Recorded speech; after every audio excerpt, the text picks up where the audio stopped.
Labaw sa gipangandoy ang tanan gitinguha, nga mo ngari sa kasing-kasing ko. Sa imong presensya lamang ko matangbaw, ug sa matag adlaw gitinguha.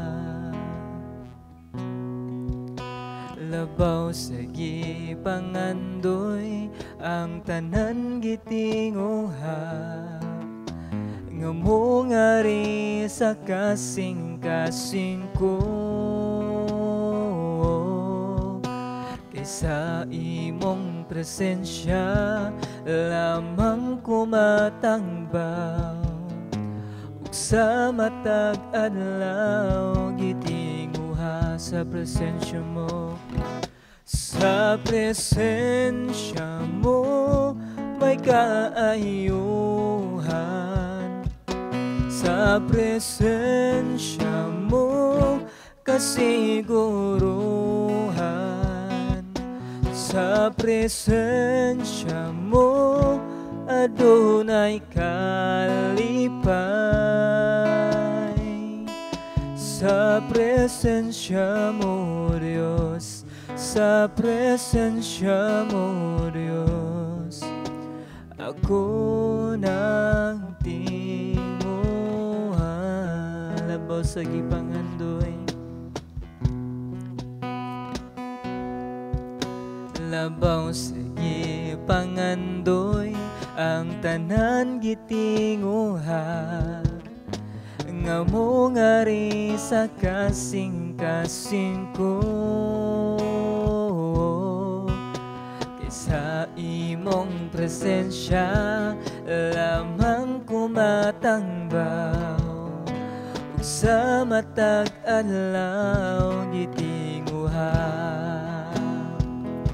Sa presensya mo may kaayuhan. Sa presensya mo kasiguruhan. Sa presensya mo adunay kalipay. Sa presensya mo, Diyos, sa presensya mo, Diyos, ako nagtinguha.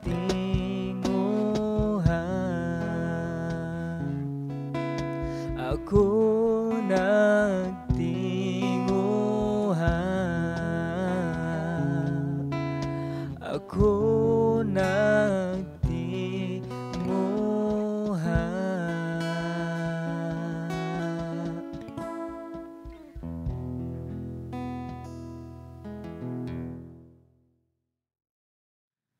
Mayong adlaw sa tanan, ako nagpanghinaot ug nagampo nga ana kamo sa maayo nga sitwasyon nahimutang karon. So naasad ta sa laing higayon, laing panahon nga maghiusa pagmati sa pulong sa Ginoo ug padayon ta sa ato nga series sa Thessalonica. Karon nga bulan naghisgot kita about sa mga responsibilidad or mga duty ingon nga mga Kristohanon.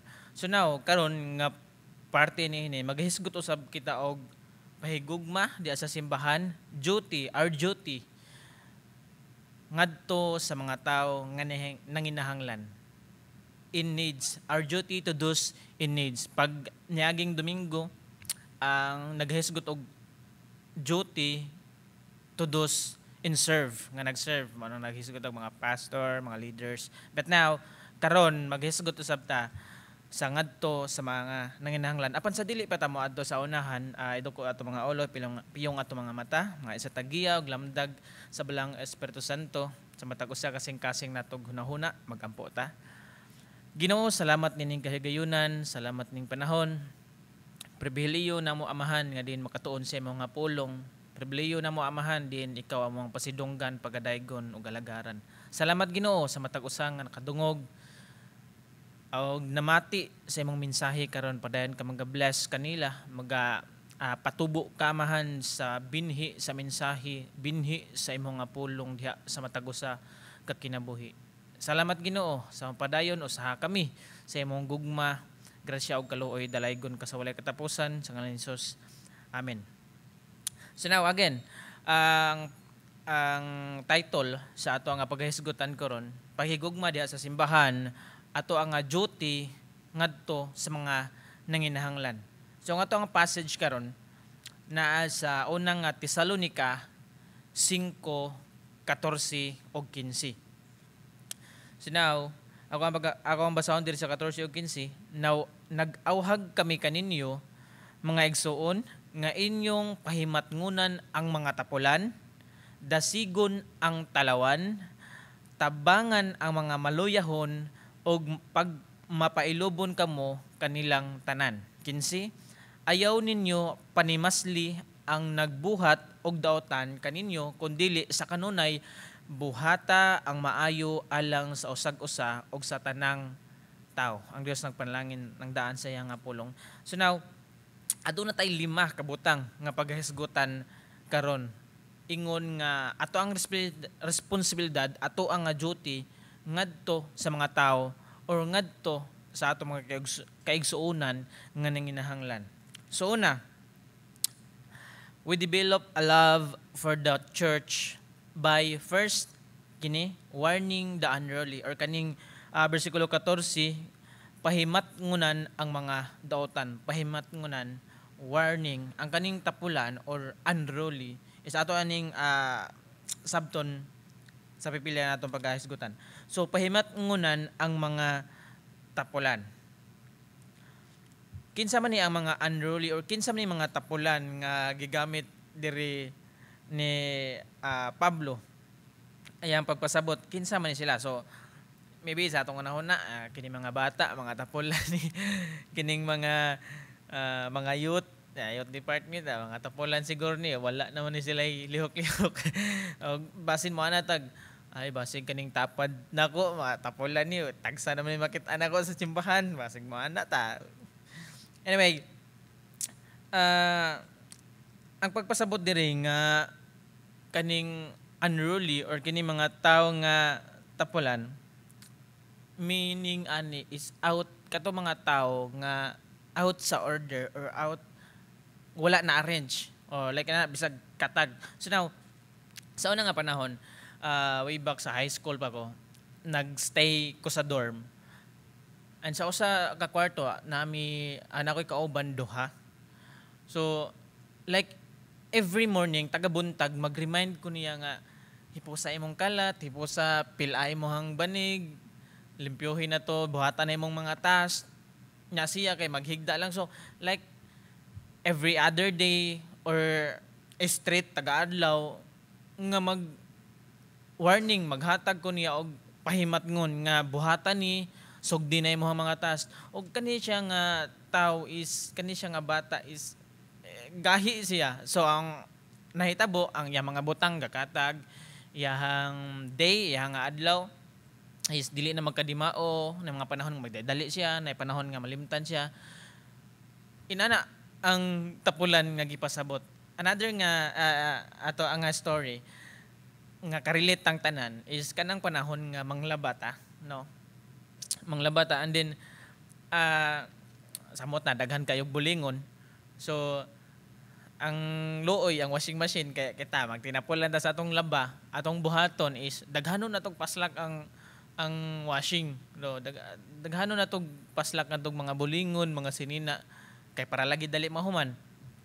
And then it comes out nga dili na to mabantayan nga grabe ka bugat, grabe ka kadaghan sa atong gilabhan nga to the point ang machine is mag takilid-takilid or na siya something nga magtingog-tingog tungod sa kadaghan. Basically, ma-out of order ang machine or ma-out of control nga dili na mapungan. So na mga inaani nga mga tao sa simbahan nga ato ang makit-an, atong mabantayan nga ang ilang kinabuhi is out of control, out of order. Mao ni ang mga tao nga unruly o giawhag ta ato ang need, ato ang duty tudos nang inahanglan nga atong i-warn ang kini nga klase nga mga tao. So ikaduha nga Tesalonica 3:6. Again, ikaduha nga Tesalonica 3:6, mga igsoon, sa ngalan sa Ginoong Hesus, palayo kamo sa tanang kaigsuonan nga nagtinapulan og wala magtuman sa mga pagtulon-an og pamatasan nga among gibilin kanila. Tesalonica 3:11, gisulti namo kini kay nakabalita man kami nga may pipila kaninyo nga nagtinapulan og walay laing gihimo gawas sa pagpanghilabot sa uban, sa buhat sa uban. So no ato makita mga klaseng mga tao nga sama sa washing machine nga out of control, out of order ang flow. Namin ana sa klase nga tao sa ilang nga kinabuhi nga dili nato makontrol. Og makahatag sila og problema, makadistract sila sa unity sa simbahan, sa church. Kini ang mga tao nga ni-reveal ang ilahang tinud-anay nga kinabuhi pinaagi sa ilahang behavior. Kini ang mga tao nga mas nanginahanglan usab og warning og atuan ng responsibilidad. Duty na ato sa matag usa nga atong i-warning, hatagan natog pahimatngon kining mga tawhana. Daghan diri sa church, daghan bisan sa uban nga kasimbahanan, daghan ang mga tao nga nanginahanglan og pahimatngon, nanginahanglan og warning. Kita ingon nga mga Kristohanon, ato ang duty, atong responsibilidad. Kung nahigugma ta sa atong isig ka tawo, ato silang pahimatngonan. So ikaduha nga butang, we develop a love for the church by kani ikaduha, comforting the feeble-minded or kaning dasigon ang mga talawan. Sa ikaduha nga bahin naaga po ni sa bersikulo 14. So ang pangutana, kinsa man mga tao nga talawan, kinsa man mga tao nga feeble-minded. So anyway, sa unang panahon when I was a kid, bata pa ko, kanang mo-aksyon na gabi hapon din gabi din suguon ta sa atong ginikanan, suguon ko sa akong ginikanan, naay papalit nga something. And then usa sa mga rason nga dili ko motuman tungod kay mahadlok ko kay gabi na. So wala nagpasabot nga ang kaning talawan, ang kaning pagkahadlokan o kaning talawan wala nagpasabot sa atoa nga mentally nga hinaon mentally or anything nga affects mentally nga nitalaw ka. Kundili ang pasabot ani nga talawan is kaning mga faint-hearted, kining mga lack of courage, kining kulang sa mga push or courage. So faint-hearted, kini ang mga klase nga tao nga dali mo give up, dali mo quit, og nanginahanglan ni sila sa mga nanginahanglan ni sila og pagdasig. So again, kung nahigugma sa church, sa ato nga simbahan sa church, by comforting, we develop a love for the church by comforting the feeble-minded or atong dasigon ang mga tao nga sama niini, ang mga tao nga talawan nga dali lang mo give up, dali lang mo quit, nanginahanglan sila og panagdasig, gamay nga tukmod dasig. So now, unsaon man nato sila pag comfort, unsaon man nato sila pag dasig, unsaon man nato sila pag console. So dali lang, duolan ta nga dali atong duolon, atong istoryaon. Actually ang kaning comfort nga word kay ang buot pasabot ni imong duolon, hatagan nimog instruction, idasig og i-console. So mao na ang pasabot sa comfort. So kaning panagdasig, unsaon nimo pag-encourage, duolon nimo i-console, duolon nimo i-comfort, encourage, dayon i-console.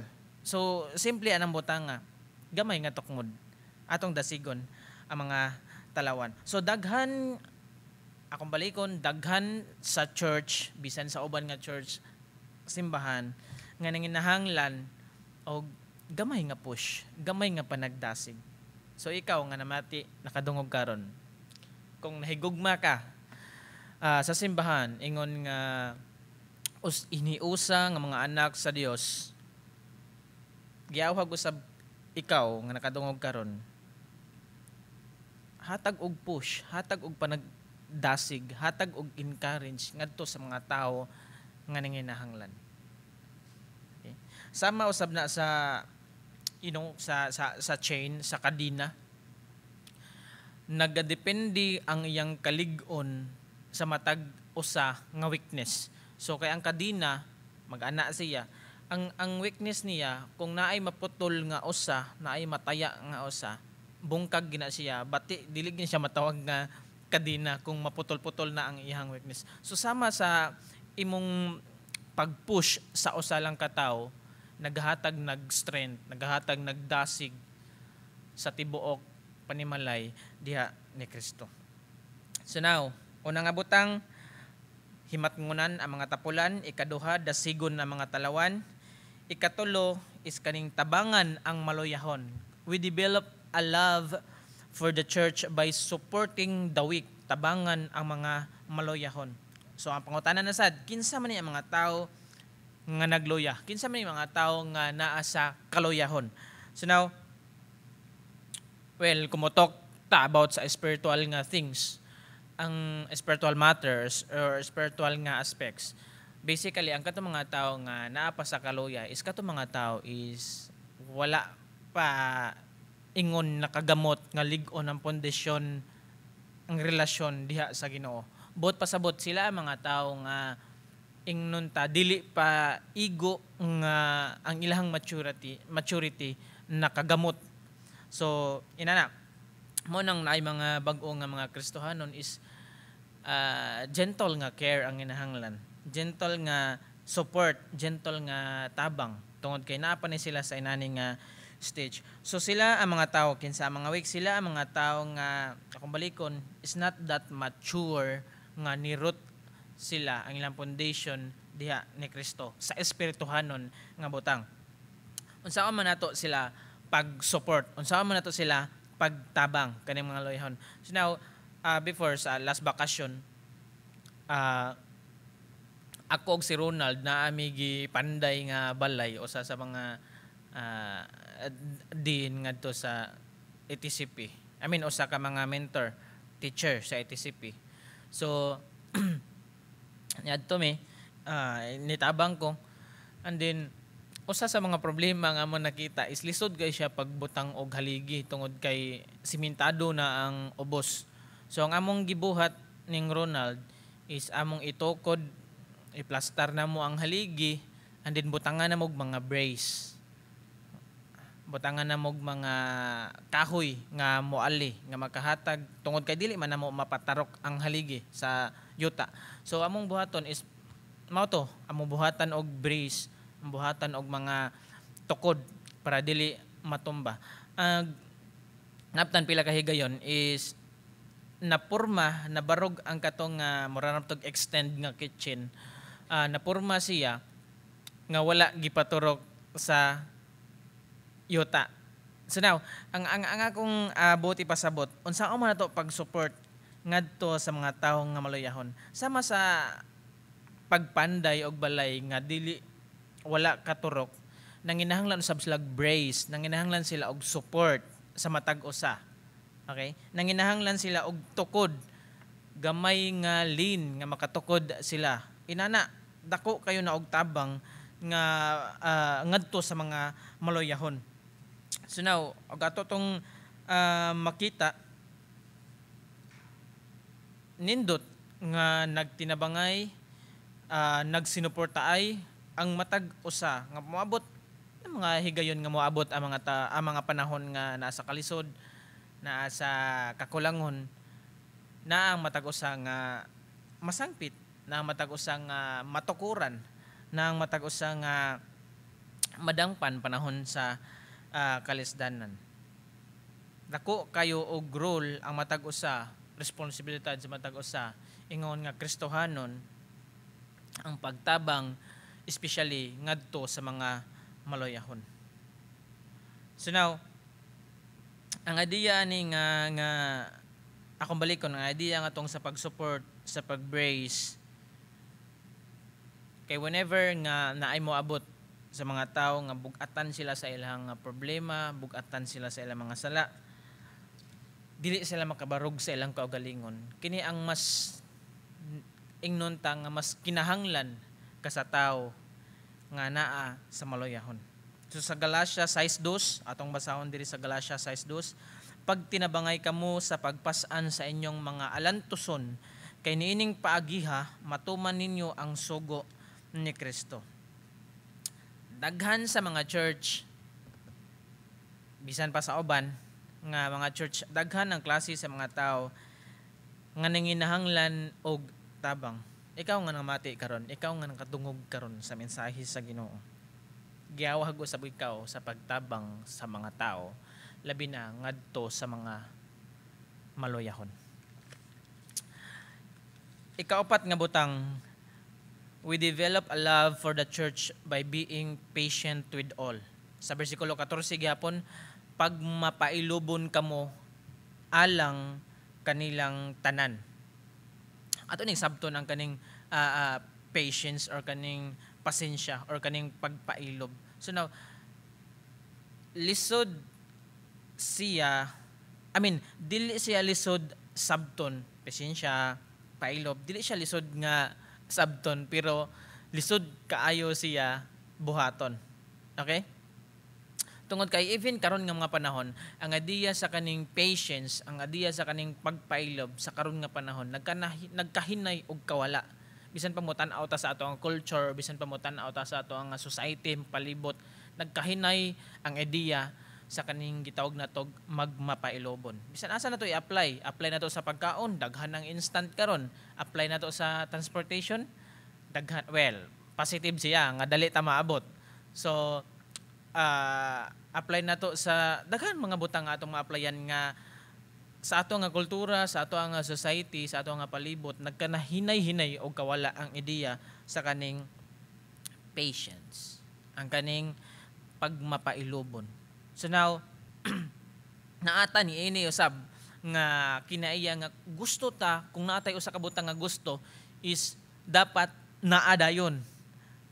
Dili ta kinahanglan maghuwat og dugay, dili ta kinahanglan I know naatay mga kaigsuonan nga sama ni ini. Even ako na ako'y gusto kani gusto ko haon gini nako dayon tiguman day ni nako dayon kani nga mga adlaw kinahanglan dili ni molapas og sa semana ako ning maangkon like naatay mga inana nga mga kinaiya sa matag usa nato ka kinabuhi. So now ato siyang i-compare ngadto sa Ginoo. Kung unsa ang pasensya, unsa ang pagpailob nga gipakita sa Ginoo towards kanato, diri kanato. Sa ikaduha nga Pedro 3:9, ang Ginoo dili maglangan pagtuman sa iyang gisaad sumala sa ginahuna sa uban. Apan siya nagpailob kaninyo kay dili siya buot nga may usa nga malaglag kun dili nga ang tanan maghinulsol og mobiya sa ilang mga sala. Subot day pasabot niini ang kaning pagpailob dili lang nagpasabot sa kato akong giingon ganiha kundi nagpasabot usab ni nga mag-invest ang ato ang panahon ngadto sa uban. Og tan-aw na to si Kristo is grabe niya ang pag-invest sa ato nga kinabuhi. Grabe niya pag-extend og kapasayloan sa matag usa kanato. Sa Mateo 18:21-22 unya miduol si Pedro kang Hesus og nangutana, Ginoo, kun ang akong igsuon kanunay makasala kanako, hangtod kapila ko man siya pasayloa? Kapito ba? Si Hesus mitubag, dili kay kapitura, kun dili kapituan kapilo. So no, imagine na unsa ka taas sa panahon, kapituan kapilo, taas ka panahon nga imong i-invest. Siguro og kita sa ato ang part ingon nga tao na ay usa ka tawo nga nakasala din atong sultian nga ayaw na likay na ng butanga or nakasala siya sa laing tao, then sige counsel sunod adlaw na sad counsel na sad nakasala na sad, sunod adlaw counsel na sad maog hapong salaa, sunod adlaw balik-balik. i-question nato ang ato nga pasensya. Kaya ba na nato nga i-deal? Di ba? Lisod kayo, dali kayo nato nga sabton, pero lisod kayo siya nga buhaton. Kinsa may ganahan taon magbalik-balik og council, kinsa may ganahan in taon magbalik-balik sa sama nga butang sa usa ka butang nga gibalik-balik mo ang tagpasensya sa ato nga tawhanon nga pagbati. Apan ang Ginoo sa atong nabasa sa ikaduha nga Pedro 3:9, nagpailob siya tungod kay dili siya nga bisan usa ang malaglag. Subuot pasabot kung balikon ang pasensya, ang pagpailob mag-invest og taas nga higayon sa matag usa nato ka kinabuhi. Labaw na again, ang giingon diri magpailobon kamo alang kanilang tanan sa matag usa tanan. So now, daghan ang mga church, daghan sa church, daghan usab ngadto sa uban. Actually sa tanan nga kasimbahanan naay mga klase sama niini nga mga tao. Including ako, including basin ikaw na minaw karon, daghan nga nahanglan og time. Nga need nga i-invest ang time sa kana nga person. Daghan ang mga tao nga nakulangan sa niinani nga pagbati. Daghan sa mga tao nga nakulangan or wala naka-extend og forgiveness sama ni Hesukristo nga nag-extend grabe taas nga panahon.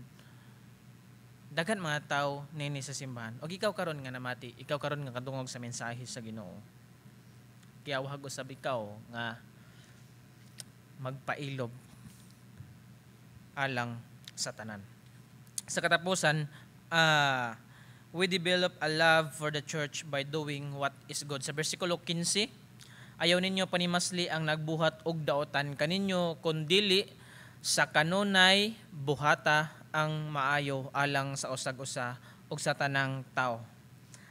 Develop a love for the church by doing what is good. Sa kanunay buhata ang maayo alang sa usag-usa ug sa tanang tao. Sa Santiago 1:22, ayaw limbong yang inyong kaugalingon pinaagi sa pagpamati lamang sa pulong sa Dios. Hinuon tumana kini. Santiago 4:17, busa ang tawo nga nasayod unsay maayo nga buhaton apan wala magbuhat niini nakasala. Now imagine this. Busa ang tawo nga nasayod unsay maayo nga buhaton apan wala magbuhat niini nakasala. Okay? So now, unsa may buot pasabot niining tudugod or pagbuhat og maayo? Well, sa nadungog nato ganiha sa Santiago, sa James nag-reminds nga mag-behave ta biblically. Okay? Sa ato nga passage karon si Pablo nag-remind nga ayaw ninyo panimasli ang nagbuhat og daotan. Dili ta mo balos sa nagbuhat og daotan. So kini gi-address sa tanan nga mga Kristohanon, sa tanan nga magtotoo, even kamo nga naminaw og namati karon. Giauhag usab nga dili panimaslan ang daotang buhat. Okay? Dili panimaslan ang daotang buhat. So sa kanunay buhaton ang maayo alang sa usag-usa. So now kani reminder ni siya nga magbuhat ta og maayo. Dili kini tungod kani ang pagbuhat og maayo, lisod siya in a way nga dili ni siya moabot sa atong kinabuhi automatically. Lisod siya in a way tungod kay kita makasala, gikan ta sa makasala. Nature sa tao nga magbuhat og daotan. Nature sa tao nga masayop. Nature sa tao nga dili naadyoy part sa kinabuhi is experience sa tao nga magbuhat siya og daotan tungod kay kita. Nature na to, sinner ta. So now, ikaw, mga tanong ko nimo na ay nagbuhat ni mong daotan, unsa man ang possible nimo nga response? Siguro, mingon ta, baos ko, unsa bay langayan, di ba? Sa Roma 12:19, Roma 12:19, mga higala, ayaw kamo panimalos, kundili itog yan hinuon kini sa Dios. Kay nag-ingon ang kasulatan, ako'y manimalos, ako'y mubayad, nag-ingon ang Ginoo. So now, how are we to do good to all, sa tanan? So again, choice gini nato. Kay lisod ako sa ginaingon ako ganiha is dili siya moabot automatically sa ato nga kinabuhi tungod kay nature nato nga sinner ta. So ato ang choice ang pagbuhat ni. So now kini pod si Satan, grabe niya ang effective nga pagplay sa ato ang mind nga whenever na ay sala, whenever na ay mga kining gitawag nato nga not good or bad situation, si Satan dali kay siya makakita og pangita og uban nga i-blame, di ba? Pangita og uban nga i-blame nga i-out ka sa situation, di ba? Kana siya wrong na siya nga behavior, wala nagpasabot nga mangita og lain isn't someone else tungod kay nahitabo nini mga butang nga dili po na ingon nga usa sa mga circumstance kundili ingon nga gipili nato. It's our choice.